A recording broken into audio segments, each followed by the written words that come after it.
Assalamualaikum warahmatullahi wabarakatuh. Selamat pagi semua. Kembali lagi bersama saya Fathia Khotrunanda dari SD 18B. Bagaimana nih kabar-kabar kalian semua? Sudah siapkah untuk belajar? Oh iya, sebelum masuk belajar, Ibu ingatkan kembali ya, jangan lupa jika bepergian keluar rumah menggunakan masker dan membawa hand sanitizer. Materi kali ini, Ibu akan membahas tentang organ-organ pencernaan pada manusia. Happy learning semuanya.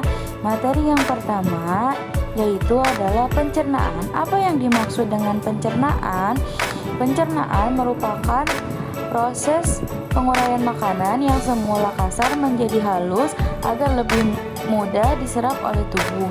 Makanan yang sudah dicerna akan berubah menjadi sari-sari makanan yang akan mudah diserap oleh pembuluh darah. Sari-sari makanan tersebut diedarkan ke seluruh bagian tubuh oleh darah dan proses pencernaan terjadi di dalam saluran pencernaan dan dibantu oleh enzim-enzim yang dihasilkan oleh kelenjar pencernaan. Pencernaan ada dua jenis. Yang pertama yaitu pencernaan makanan secara mekanik yang berfungsi menghancurkan makanan menjadi potongan-potongan kecil. Proses pencernaan ini terjadi pada mulut dan juga lambung.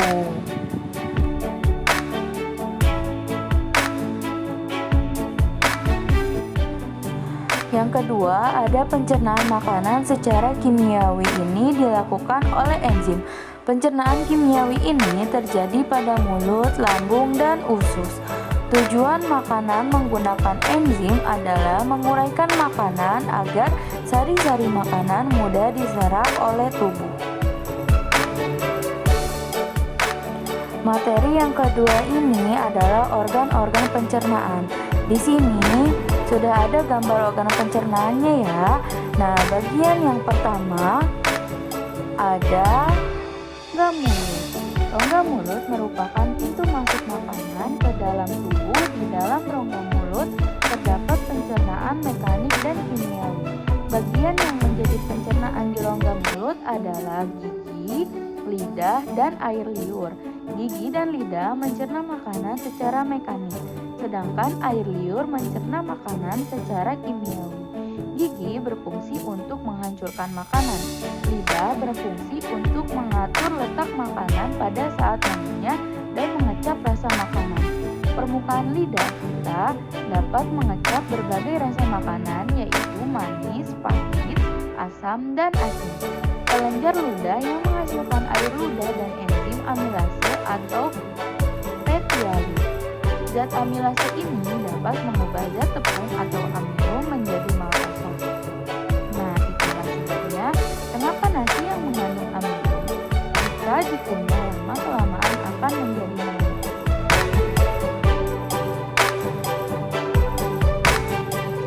Bagian yang kedua yaitu ada kerongkongan. Kerongkongan adalah bagian pencernaan yang menghubungkan rongga mulut dan lambung.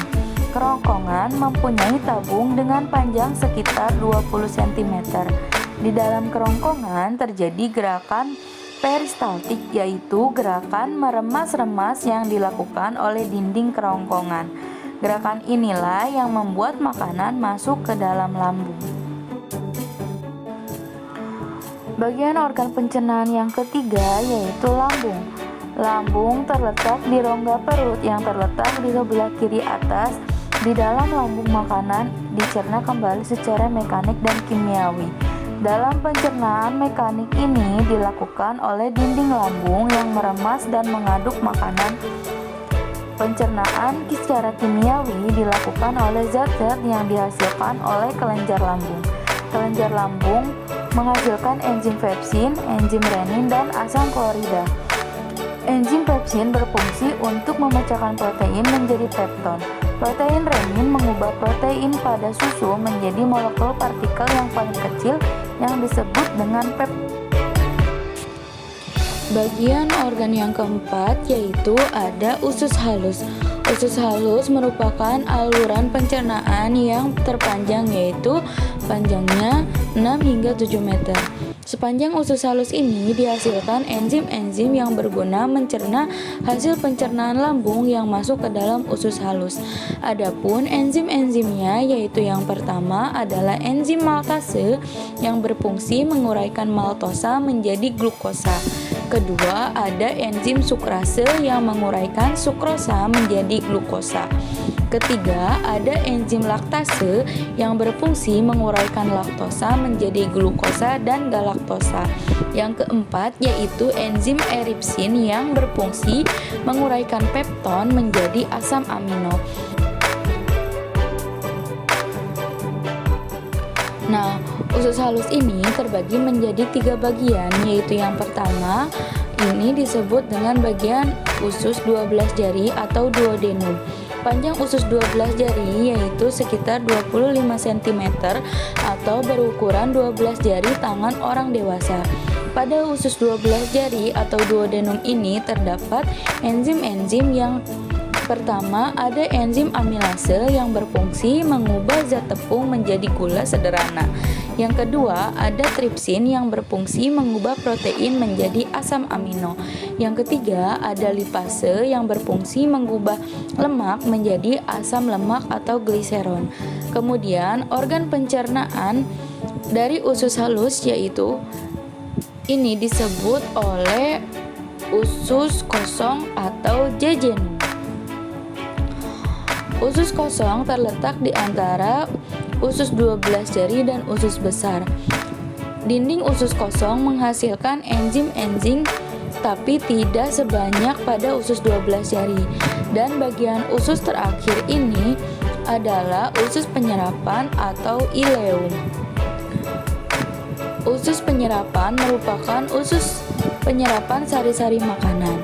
Sari-sari makanan diserap oleh pembuluh darah kemudian sehingga masuk ke dalam saluran darah dan diedarkan ke seluruh bagian tubuh manusia.